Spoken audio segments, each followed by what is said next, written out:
now come to this point of the theme. Итак, мы с вами уже переходим к теме. Now this book is probably the basis of all the philosophies in the world. И вот эта книга является, наверное, основанием всех философских работ, которые есть в мире. And you'll notice, again, after 586 BC, when Israel was destroyed, Judah was destroyed. Мы уже обращали с вами внимание, после 586 года до нашей эры, когда Иудея была разрушена, Within 100 years, 7 new religions, and they were all ethical religions, came up in the world. в мире появилось 7, через 100 лет после этого в мире появилось 7 мировых таких ключевых религий. Всех у них было этическое основание. Within 100 years, you have the greatness of Athens and its philosophy. Через 100 лет после падения Иерусалима возвеличились Афины со своей философией. Now, what happened in 586? А что случилось в 586? Jews captivated. That's right. The Jews went to every nation around the world and took with them the Old Testament. И евреи получилось так, что отправились оказались в рассеянии, отправились по всем уголкам тогдашнего мира и захватили с собой свои Ветхие Заветы. So this book asks every philosophical question to be asked. It asks the question. И эта книга задает практически все ключевые философские вопросы. Now, if you're well versed in Greek philosophy, you'll recognize that it's very frustrating. И если вы знакомы с греческой философией, то вы можете обратить, наверное, знаете, что она немножко такая, вгоняющая в тоску. Greek philosophy asks a lot of questions, but it really doesn't have very many answers.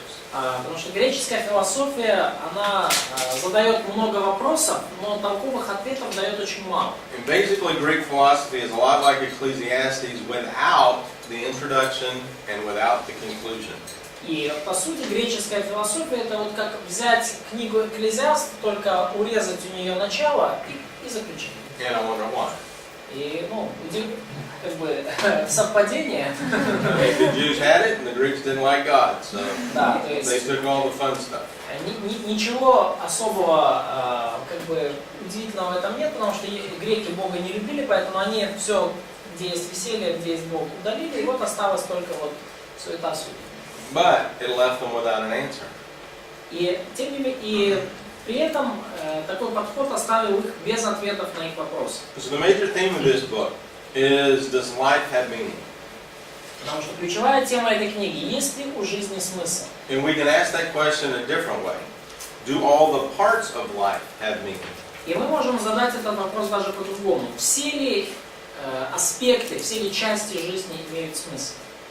So as we go through this book, we want to observe whose questions are being asked.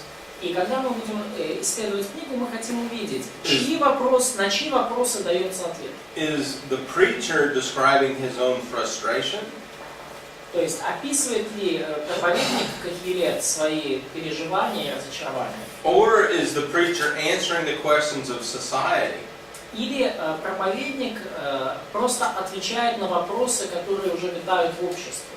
Every society is going to overvalue one of these experiments that he does.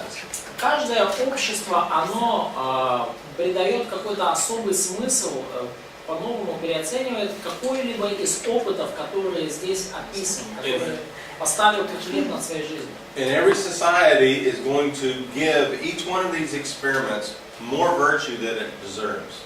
И каждое общество, которое было в мире, вот этим опытом, через которые прошел Экклезиаст, который он описывает, придает больше ценности, чем они тому заслуживают. And so the preacher is going to do the ultimate experiment in every one of these philosophies.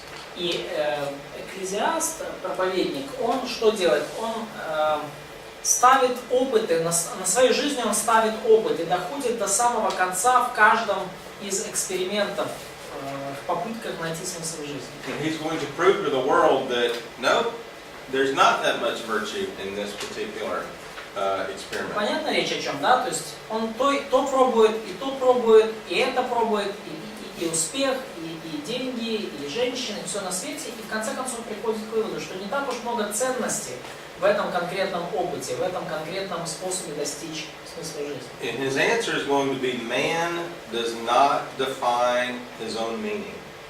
И ответ Экклезиаста в конечном итоге, что не человек определяет смысл собственной жизни. Only God can define meaning in a human being's life. Только Бог может придать смысл и значение жизни человека. So let's look at the answer. Let's just jump ahead to the end. Давайте сразу увидим ответ. Вот перепрыгнем сразу к ответу. When I teach the Bible, I always make fun of people in the congregation. I said, "Did you read ahead?" Когда я преподаю Библию, я обычно так посмеиваюсь над людьми в собрании, спрашиваю, а вы заранее там прочитали уже до конца? I don't mind people reading ahead in the Bible, by the way. Я, кстати, не так уж сильно переживаю из-за того, что кто-то там читает наперед. So this is going to be Solomon's answer in chapter 12, verse 9. Вот это ответ Соломона, 12 глава, с 9 стиха. Somebody read verse 9 through 14. Кто-то прочитайте с 9 по 14 стих 12 главы. Крім того, що проповідник був мудрий, він навчав ще народ знання. Він важив та досліджував, склав багато приповістей. Проповідник пильнував знаходити потрібні слова і вірно писав правдиві слова. Слова мудрих, немов оті леза в гірлизі і немов позапивані цвяхи. Складачі ж таких слів, вони дані від одного пастиря. А понад те, сину мій, будь обережний, складати багато книжок не буде кінця, а багато навчитися мука для тіла. До 12? До 14. Підсумок усього почутого, Бога бійся й чини Його заповіді, бо належить це кожній людині. Бо Бог приведе кожну справу на суд, і все потаємне, чи добре воно, чи лихе. So the conclusion of this book is that anything that you do in your life, if you're doing it with a fear of the Lord, then that will be judged as such, and that's a good thing. Заключение книги в том, что бы вы ни делали в жизни, если вы делаете это в страхе Господнем, все это будет судимо и получит надлежащую оценку, хорошую. И это хорошее вообще дело. It doesn't matter what pursuit you have in life. Enjoy it. What pursuit? Yeah, what type of work, what type of science, whatever you're doing. Неважно, чем вы в жизни занимаетесь, какой работой, там, что вы, в каком вы занятии, это все угодно Богу, это все нормально, это все будет, Бог приведет на суд и хорошее, и плохое. You should enjoy everything that you do. Поэтому нужно наслаждаться всем, что вы делаете. And God's going to judge you in the end. И Бог в конце вас осудит. And so the meaning is set up by God, not by us. И поэтому смысл жизни определен Богом, не нами. And this should take a big weight off your shoulders. И это должно, по идее, снять большой груз, гору с ваших плеч. Because you don't have to go out and find yourself. Поэтому вам не нужно идти куда-то, ехать куда-то, забираться на гору, чтобы найти себя. Because God found you. I mean, we need to go back. God made you, so He didn't lose you. Потому что Бог уже нашел вас, Он вас создал, и Он вас никуда не терял, чтобы вам себя искать. Yeah, so don't worry about that. Just do what you're supposed to do. Поэтому не переживайте о том, чтобы найти себя, просто делайте то, что вам нужно делать. And His warning there in verse 12 is that if you wear yourself out on one of these things, it will frustrate you. И предупреждение в 12 стихе, что если вы сильно погрузитесь там в какой-то из там... I mean, whether it's work, or whether it's science, whether it's love, whatever area of life He's going to talk about. Да, погрузитесь ли вы сильно в книги, в работу, в любовь, в успех, это все вас только утомит. If you try to find meaning in the thing, you won't find it. Если вы пытаетесь найти смысл жизни в каком-то из занятий таких, вы не найдете его там. The meaning is found with God. Значение и смысл жизни можно найти только с Богом. So let's look at some of the vocabulary that's repeated throughout this book. И давайте обратим внимание на некоторые слова, которые повторяются в книге. So we have here, the first word is hevel. Первое слово hevel, суета. And so, So the interesting conclusion, the interesting question, in the end of the book, Solomon is coming to the right answer. Fear God. But we know what was the end of his life. right. Maybe we're not sure So about I it. would think this was written maybe in the middle of his life or 2/3 into his reign. Ну, поэтому я думаю, что это написано либо в середине его жизни, либо где-то на второй, третьей жизни, не в самом конце. So this term vanity, hevel, Вот этот термин, суета, hevel, it's the sense that the meaning of life is very difficult to be grasped.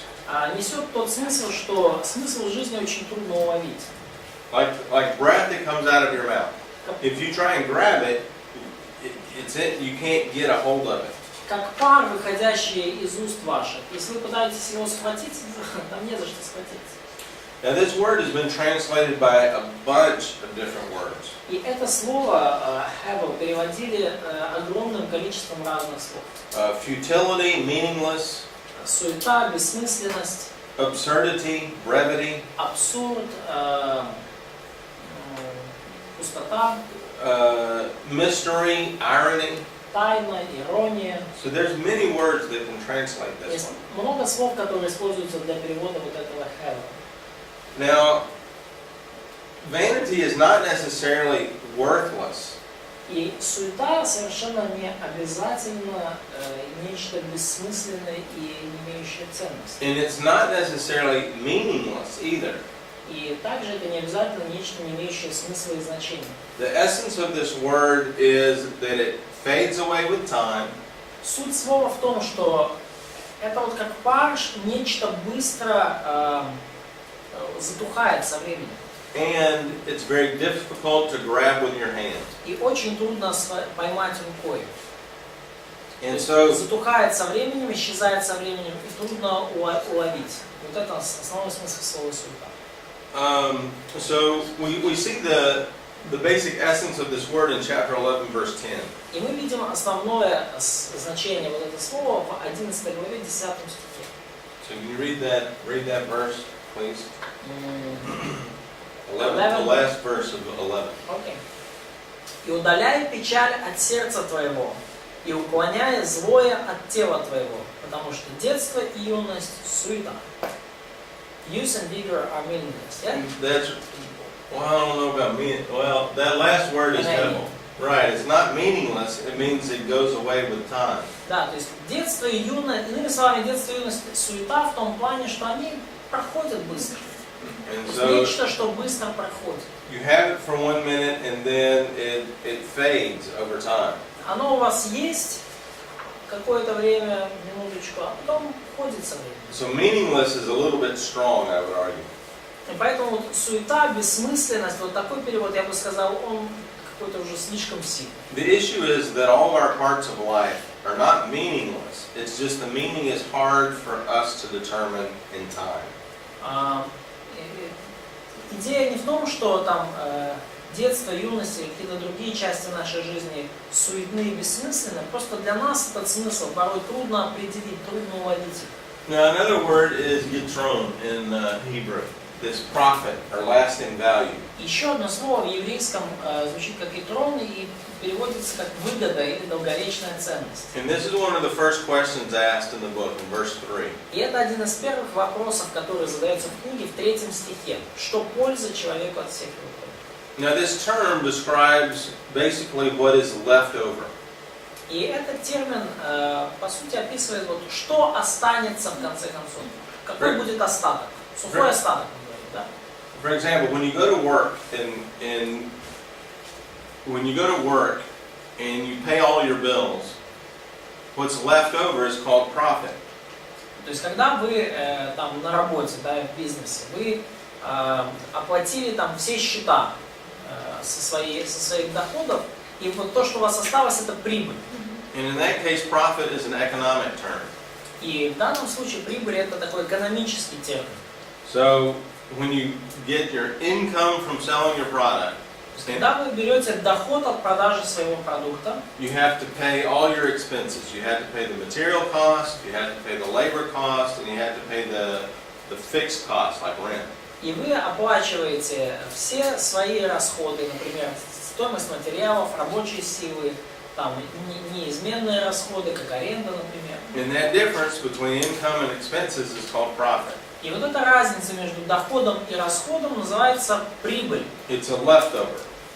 остаток, вот в данном случае польза. And so it goes with your life. И то же самое в вашей жизни. When you live your life, you expend physical energy, mental energy, Когда вы живете свою жизнь, вы тратите физическую энергию, вы тратите умственную вашу энергию and whatever resources you have in life. и какие бы то ни было другие ресурсы, которые есть у вас в жизни. So this question is, after you've done all of these things over a lifetime, what's left over? И вопрос задается следующий. Вот когда вы вот все это вот переделали на протяжении всей своей жизни, перетратили столько энергии, Now this is какой certainly остаток? a concern for all of us. И, конечно же, все из нас этим обеспокоены в той или иной мере. Now we're going to observe another repetitive phrase in this book. И мы давайте посмотрим на еще одну повторяющуюся фразу в этой книге. That which is under the sun. Это фраза под солнцем. Tahat hashemesh. Ахат хашемеш. And so this term describes life in the mortal world. И этот термин описывает жизнь в смертном мире. Again, in Ecclesiastes 1:3 brings up this concept of life under the sun. Опять же, вот это уже Экклезиаст 1.3 показывает нам эту концепцию жизни под солнцем. Now, some authors will take this, pejoratively, and in a bad sense. То есть Yeah. некоторые авторы как бы очень этот термин рассматривают негативно, как нечто, то, что под солнцем, то неправильно. And they'll say that life under the sun contrasts with a heavenly life. И некоторые говорят, вот есть жизнь под солнцем, типа на земле, а есть жизнь небесная. But that's not what the author's getting at. Но это не то, куда клонит автор. This is not energy of the flesh versus energy of the spirit. Речь не идет здесь о жизни силой плоти в контрасте с жизнью силой духа. The life under the sun is our sphere of experience. What do we see in this life? Жизнь под солнцем — это наша сфера, вот наш опыт, то, что мы лично видим в этой жизни. I mean, we don't know what's going on in heaven. Мы не знаем, что происходит на небесах. Like the first couple chapters of Job. Как первые несколько глав, первые 2 главы книги Иова. The only thing that we can see is what we experience in this mortal world. Единственное, что мы можем видеть, единственное, что мы можем пережить на своем опыте, это то, что мы видим в этом смертном мире. And that's this concept of life under the sun. И вот тут вот эта концепция жизни под солнцем, она как раз это и описывает. And then we have this other concept that's repeated, this chasing after the wind. Есть еще одна концепция, которая часто повторяется. Это погоня за ветром. And for example, that's in Ecclesiastes 1:17. Например, в Экклезиаст 1.17. It's just chasing after the wind. Да, переводится в английском там погоня за ветром, и в современном тоже. У нас переводится как томление духа. In other words, it's just as difficult to find a lasting meaning in life as it is chasing wind. То есть, иными словами, трудно найти подлинное значение в жизни, подлинный смысл. И это пытаться его найти, это все равно, что за ветром гнаться. We have different phrases in Russian. Oh yeah? You have a similar phrase to that? It's like the sadness of the spirit. Okay. Yeah, because spirit and wind are the same thing. Yeah. So, то есть погоня там, где томление духом, в синодальном лучше погоня за ветром. And so the wind is unpredictable and the wind is uncontrollable. То есть ветер — это штука непредсказуемая и никем не управляемая. Now remember, remember the Spirit of God is described in similar terms. Помните, что Дух Божий описывается тем же образом ветром. And this word is used for the third person of the Trinity. И это слово, вот ветер, дух, оно как раз таки используется для описания третьей личности Троицы. And likewise, God's Spirit is not predictable, and there's no man that can control Him. И точно так же, Дух Божий непредсказуем, никто из людей не может им управлять. Let's see, there's a couple more words here. Labor. Есть еще несколько слов, например, труд. And this is an activity of life, and as we go through Ecclesiastes, sometimes it comes across as burdensome, sometimes it comes across as fulfilling. И вот еще одна концепция часто встречается в Экклезиасте и скажем так, с разным оттенком, потому что иногда тут показывается как какой-то обременительный, докучливый, да, а иногда что-то приносящее удовлетворение и радость. But this is our activity. Это то, чем мы занимаемся, наши труды этой жизни. Now one of the key words is simcha, which is joy, happiness. И еще одно ключевое слово – это симха. Now this is used 17 times in the book. Это слово, которое мы находим 17 раз.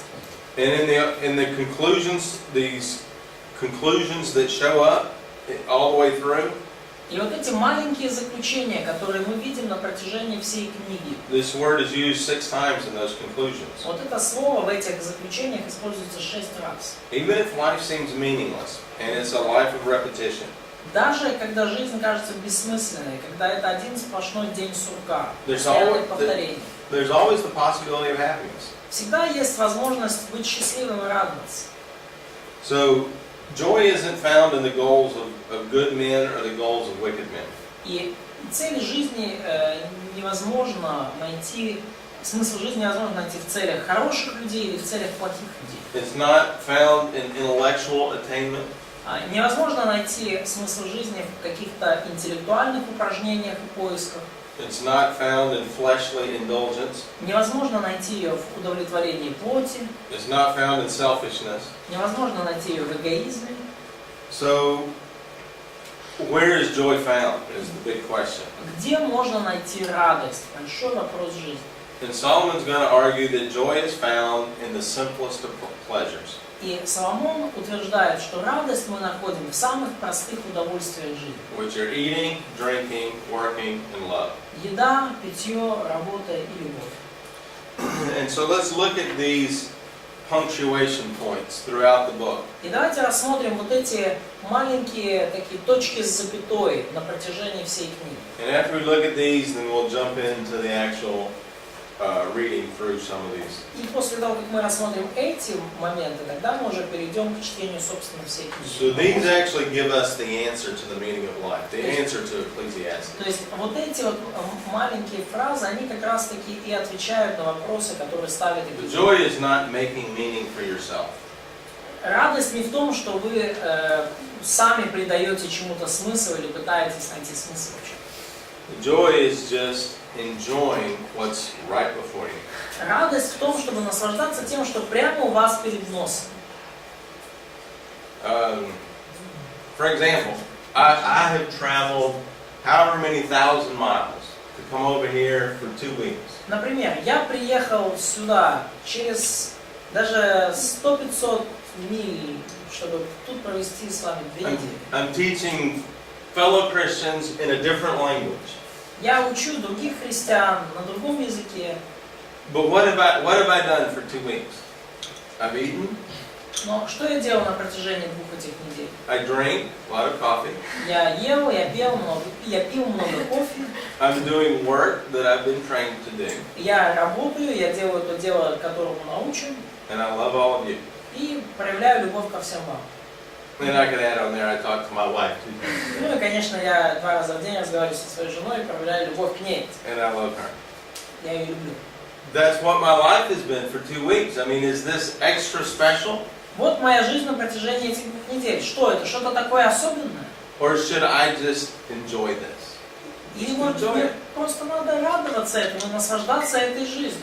Do I know what is going to happen with all of you? I have no idea. Знаю ли я, что случится со всеми вами? Да я вообще никакого представления не имею. I may never see you ever again. Я, может быть, вас вообще уже больше никогда не увижу. I mean, at least the 2-year students I won't see again. Ну, по крайней мере, тех, которые уже на 2-м курсе, скорее всего, So God маленькие шансы, что мы увидимся. is the one that assigns all the meaning to what happened this last 2 weeks, not me.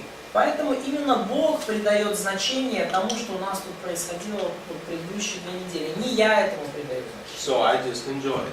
Поэтому я просто наслаждаюсь этим. That's all you can do. Это все, что можно сделать. So So let's look at these, where this shows up are the seams of the book of Ecclesiastes. That's where we have these temporary conclusions. И вот там, где появляется вот это слово радость, вот эти небольшие как бы переломные моменты, вот кажется, именно там ответ на ключевые вопросы книги. Now we'll look through these in a little more detail, but I'm just so don't start copying at the moment. I just want to show you where they are. Но давайте пока сейчас не впрыгивать в них просто сходу, мы еще на них остановимся. Я просто покажу вам, где они. So depending on how far we get, I want you to have the answer. I want you to know the meaning of life before we leave. Поэтому неважно, там, как далеко мы зайдем в изучение этой книги, я просто хочу, чтобы вы знали, где ответ, чтобы вы знали, где смысл жизни. So he talks about a whole bunch of different things. But look at chapter 2, verse 24. Соломон говорит там в первых главах об огромном количестве всяких вещей, но посмотрите, как заканчивается вторая глава. So he's going to talk about looking for wisdom and then looking for pleasure, and he's going to compare the two. Which one was better? И Соломон говорит о том, что он сначала искал мудрость, а потом начал искать удовольствие. И решил сравнить And if somebody would read these three verses, please. эти две вещи. И потом прочитайте, пожалуйста, кто-то 24 по 26 стих. Не во власти человека и то благо, чтобы есть и пить, и услаждать душу свою от труда своего. Я увидел, что и это от руки Божьей, потому что кто может есть и кто может наслаждаться без него. Ибо человек, который добр перед лицом его, он дает мудрость и знание и радость, а грешнику дает заботу собирать и копить, чтобы после отдать доброму перед лицом Божьим. И это суета и топление духа. So this is his first semi-conclusion. Вот это такое его первое промежуточное заключение. Ответ на твой вопрос. Whatever you come up with in wisdom or pleasure, it's going to go away. К чему бы вы ни пришли, к мудрости, к удовольствиям, все это рано или поздно исчезнет, все это уйдет. So you might as well just enjoy what you're doing under God. Поэтому наслаждайтесь тем, что вы делаете перед лицом Божьим. So the next semi-conclusion is at the end of this first little section, chapter 3, verses 12 through 15. И следующее такое маленькое заключение, оно как раз вот посерединке вот этой секции, оно в 3 главе с 12 по 13 стих. So if somebody would read those 4 verses, please. 12 through 15, yeah? 12 through 15, yes. Да, простите, 3 глава с 12 по 15 стих. 3 глава с 12 по 15 стих. Познал я, что нет для них ничего лучшего, как веселиться и делать доброе в жизни своей. Если какой человек ест и пьет, и видит доброе во всяком труде своем, то это дар Божий. Познал я, что все, что делает Бог, пребывает вовек. К тому нечего прибавлять, и от того нечего убавить. И Бог делает так, чтобы благоволили пред лицем Его.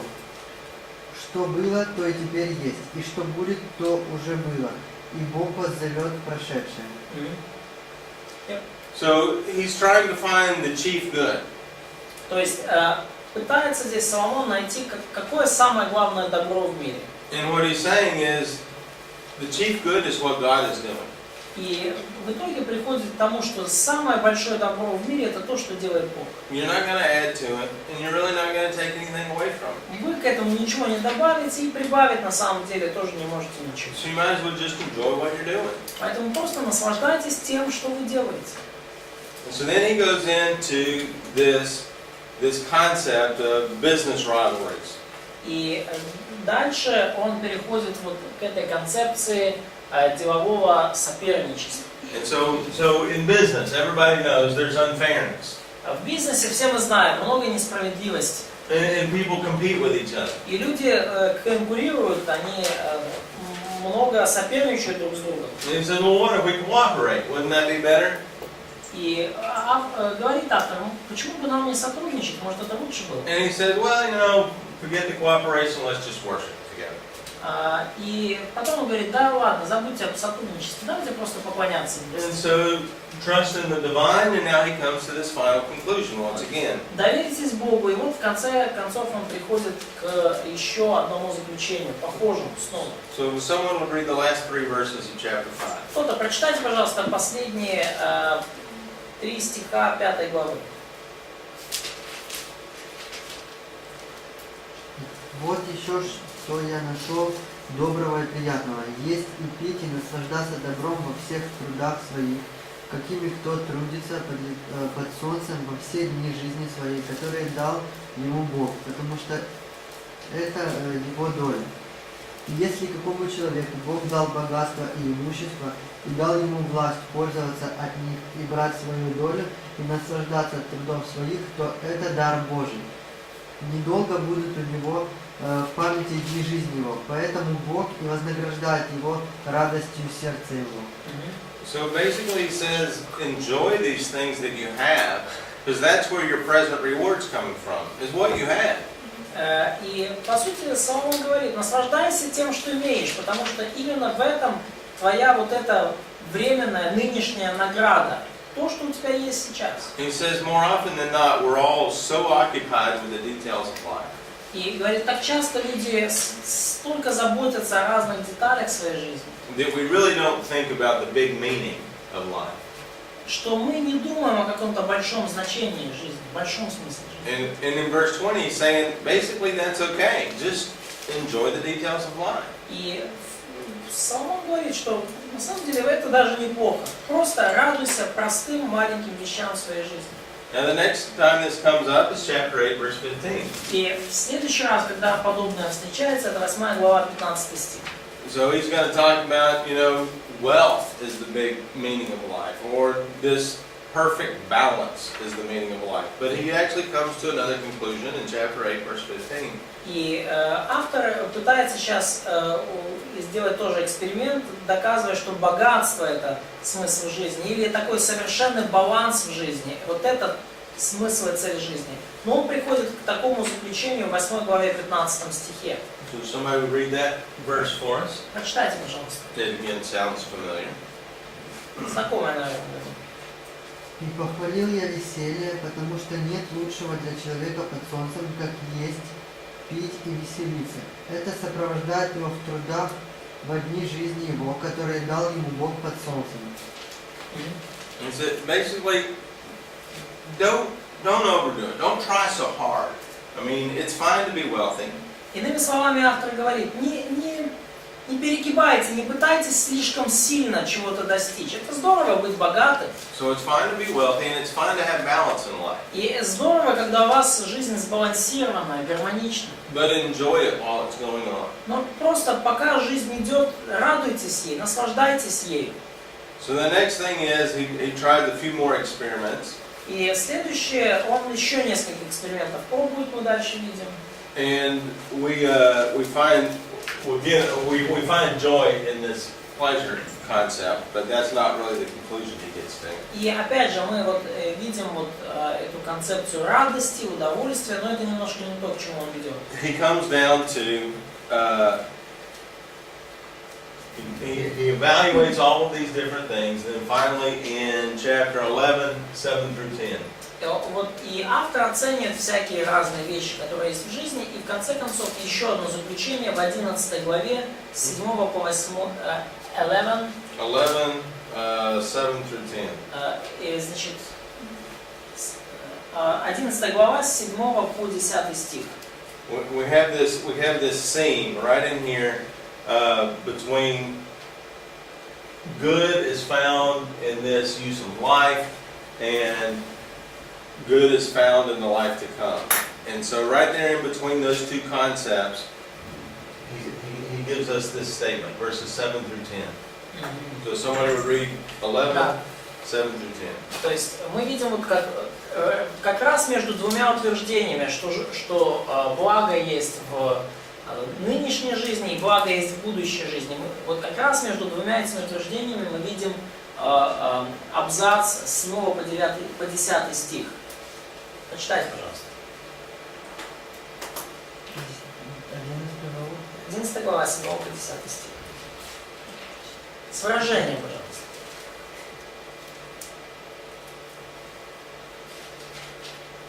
Сладок свет и приятно для глаз видеть солнце. Если человек проживет и много лет, то пусть веселится он в продолжении всех их, и пусть помнит о днях темных, которых будет много. Все, что будет, суета. Веселись, юноша, в юности твоей, и да вкушает сердце твое радости в дни юности твоей. И ходи по путям сердца твоего и по видению очей твоих. Только знай, что за все это Бог приведет тебя на суд. И удаляй печаль от сердца твоего, и уклоняй злое от тела твоего, потому что детство и юность суета. So again, do what is enjoyable in your life. Опять же, делай то, что в этой жизни приносит тебе радость, наслаждение.